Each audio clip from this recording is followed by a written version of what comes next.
प्रभुଙ୍କ अति महान नाम रे आपको स्वागत करे। प्रभु नाम गौर हो, प्रभु नाम स्तुति हो। आज प्रभु आम मान को सुरक्षा दे आम मान को जीवित मान मध्य नाम स्थान देइछंती।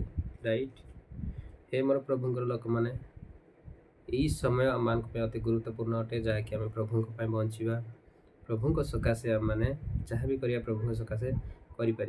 राइट तो आज वाक्यर विषय मुझे सम्मुख रखापी जहाँकि जिरिमिया पुस्तक तार 35 पद तार 13 पद लिखा जाए, सैन्याधिपति सदा प्रभु इस्राएल परमेश्वर यही कथा कहती, तुम्हें जाए जिहुदार लोक मानू जेरुसालेम निवासी मान सदा प्रभु कहती, तुम्हें मैंने आंभ पाखे मनोज करने कि शिक्षा ग्रहण कर। हे मोर प्रभुंर लोक मैंने ये प्रभुंर वाक्य गोटे जिरिमिया भविष्य वक्ता मध्यम ये आपण को मत कहवाई चाहती, परमेश्वर कहवाई चाहती, ये निजे सदाप्रभु कहते, तुम्हें मैंने आंब पाखे मनोज करने कि शिक्षा ग्रहण कर। माने वाक्यर शिक्षा केते गुरुत्वपूर्ण आम जीवन यही वाक्यर आम जापार।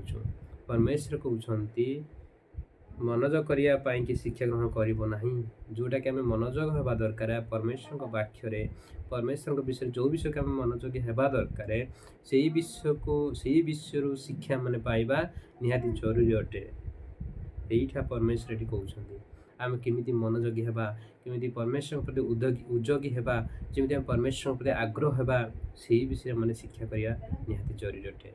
शिक्षा आम गोटे इम्पोर्टाट गोटे आम लाइफ रे आम बहुत किसी विषय आम शिक्षा करूँ, बहुत विषय आमने ट्रेनिंग नौ, बहुत विषय आम स्टडी कर, बहुत विषय आम जापार, किंतु जो विषय आम गुरुत्वपूर्ण जोटा कि आम प्रायोरीटी से विषय आम मैंने शिक्षा करूँ, आम लर्न करूँ, जहाँद्वारा परमेश्वर ये आपण मत कहते जो विषय कि आम मनोजोगी हवा विषय दरकार से विषय को आम शिक्षा ग्रहण करवा निहाती जरूरी अटे। हे मोर प्रभुंर लोक मैंने मुझे जानी आगामी दिन पुणी कौ भाया सिचुएसन थी मुझे विश्वास करुच्ची प्रभुंर गोटे गोटे वाक्य जो सफल होकर आसुच्छी से वाक्य आम देखने आम जापारु तो भविष्य विषय आउ जटिल होगा जाऊँगी। अधिक अधिक प्रभुंर लोक मैंने कष्ट पाइबे, अधिक अधिक मनोनीत लोक मैंने कौन हे भ्रांत हे, अनेक मनोनीत लोक मान अनेक कारागृत करेंगे, यहीपर अनेक विभिन्न प्रकार समस्या आसूँ।